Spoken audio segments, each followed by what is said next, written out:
निर्द्वंद्व निर्वाचित हेले ओडिशार 3 राज्यसभा प्रार्थी प्रार्थीपत्र प्रत्याहार समय शेष होगा पर 3 प्रार्थी निर्द्वंद्व निर्वाचित होती निर्वाचित प्रार्थी मानक सर्टिफिकेट प्रदान कर रिटर्निंग ऑफिसर ओडिशारू 3टी आसन खाली होता बेले 3टी प्रार्थी व्यतीत अन्य कौन प्रार्थी नामांकन भरी नथिले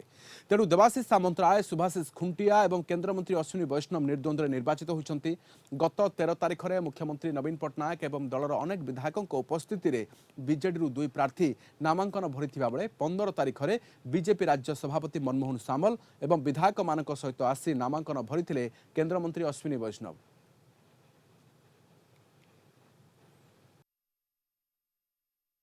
प्रभु को पाखरे प्रार्थना करुछि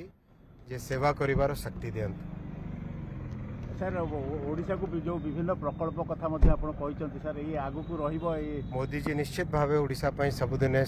बहुत किछि ध्यान देई कि काम कराउछंती। राज्यसभा को निर्द्वंद्व निर्वाचित होगा पर आम सहित अच्छा देवाशीष सामंतराय सहित अधिक आलोचना करवा सर प्राथमिकता तो आप कहते ओडिशार हक कथा उठेबे मु सीधा सड़क जानी एबे भी ओडिशा अनेक हक कथा उठाउछंती किंतु आपण गला परे कौन अधिक हम बोली देखो ये अधिक किसी ना बीजेडी जहाँ डिमांड थो नवीन जो आमुख्य थो केन्द्र सहित ए संघीय व्यवस्था भितर ताकू ही आम जा कम कर मोर किसी निजस्व एजेंडा ना विजु जनता दल सांसद हिसाब से बीजेडी एजेंडा रे ही कम कर अनेक कथा दीर्घ दिन धरिक स्पेशल कैटेगरी स्टेटस मागी विजु भारत रत्न दि जाऊ सारा स्टेट रो सबू विरोधी दल नेता टू नहीं सबू दल नेता डिमांड कर जो फेडरल स्ट्रक्चर भितर ये जो मिनरल आमर केन्द्र मेजर मिनरल्स गुड़ी रोचे तार ओडिशार सी संपत्ति किंतु आज नेशनल पॉलिसी हिसाब रे आमर खनिज संपत्ति जो बाहर को जाऊँगी से इलेक्ट्रिक उत्पादन होती स्टील होती एल्युमिनियम हो फेरोअलिज हो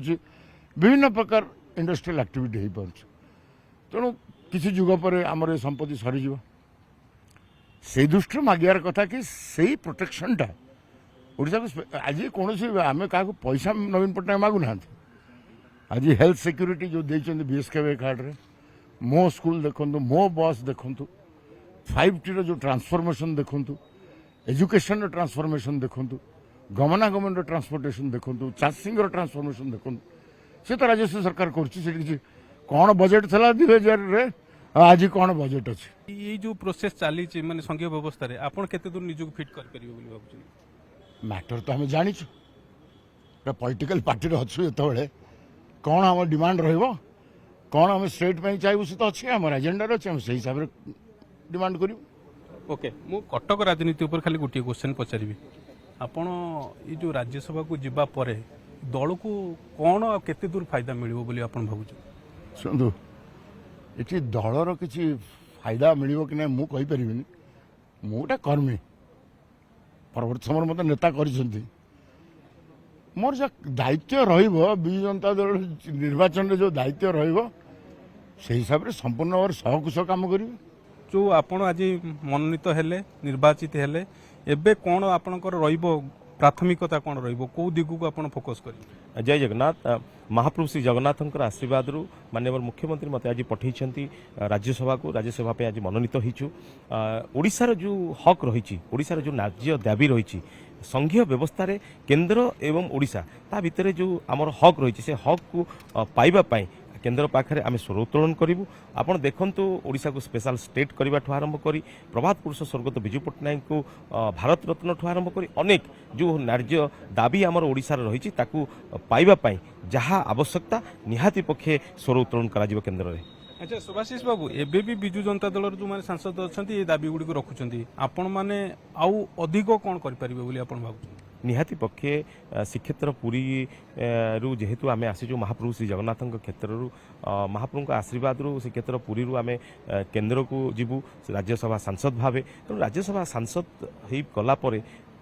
बारंबार जो दाबी उपस्थापन होउछि सेतिपई एक अभिनव प्रयास रे कार्यक्रम कराजिबो एवं आमर नार्य दाबी को पूरण कराजिबो। सुभाषिष बाबू आपणकर प्रत्यक्ष कथा कहतु परोक्ष राजनीति रे एतटा अभिज्ञता नथिला किंतु आपनको राज्यसभा भली दायित्व ବିଜେଡି ସୁପ୍ରିମୋ ଦେଇଛନ୍ତି କ'ଣ ଆପଣଙ୍କ ମାଧ୍ୟମରେ ବାର୍ତ୍ତା ଦେଲେ 2024 ନିର୍ବାଚନ ପୂର୍ବ? ଆଜ୍ଞା ଗୋଟିଏ କଥା ଦେଖନ୍ତୁ ବିଜୁ ଛାତ୍ର ଜନତା ଦଳରେ 2004 ମସିହାରୁ 2024 ମସିହା ପର୍ଯ୍ୟନ୍ତ ଛାତ୍ର ଜୀବନଠୁ ଆରମ୍ଭ କରି ଯୁବଠୁ ଆରମ୍ଭ କରି ଓଡ଼ିଶା ମୋ ପରିବାରଠୁ ଆରମ୍ଭ କରି ଅନେକ ନିର୍ବାଚନରେ ପାର୍ଟିସିପେଟ୍ଠୁ ଆରମ୍ଭ କରି ଅନେକ କାର୍ଯ୍ୟ ଦଳ ପାଇଁ କରିଥିଲୁ। ଆଜି ମାନ୍ୟବର ମୁଖ୍ୟମନ୍ତ୍ରୀ ଗୋଟେ ବାର୍ତ୍ତା ଦେଇଛନ୍ତି, ଭଲ କାମ ଯିଏ କରିବ ଭଲ କାମର ରିୱାର୍ଡ ଅଛି, ସେ ରିୱାର୍ଡ ପୁରସ୍କୃତ କରିଛନ୍ତି ମାନ୍ୟବର ମୁଖ୍ୟମନ୍ତ୍ରୀ ଏବଂ 5T ଅଧ୍ୟକ୍ଷ ଏଇଥିପାଇଁ କରିଛନ୍ତି ଯେ ଗୋଟେ ଉଦାହରଣ ସୃଷ୍ଟି କରିଛନ୍ତି ସାରା ଓଡ଼ିଶାରେ ଯେଉଁ ତୃଣମୂଳ ସ୍ତରରେ ଯେଉଁ କର୍ମୀମାନେ କାମ କରୁଛନ୍ତି ଭଲ କାମ, ସେ ଭଲ କାମର ମଧ୍ୟ ରେଜଲ୍ଟ ଅଛି। ଭୁବନେଶ୍ୱରରୁ ଭିଡ଼ିଓଗ୍ରାଫର ସନ୍ଦୀପ ଦଳାଇଙ୍କ ସହ ପ୍ରୀତିକାନ୍ତ ନାୟକ, କଳିଙ୍ଗ।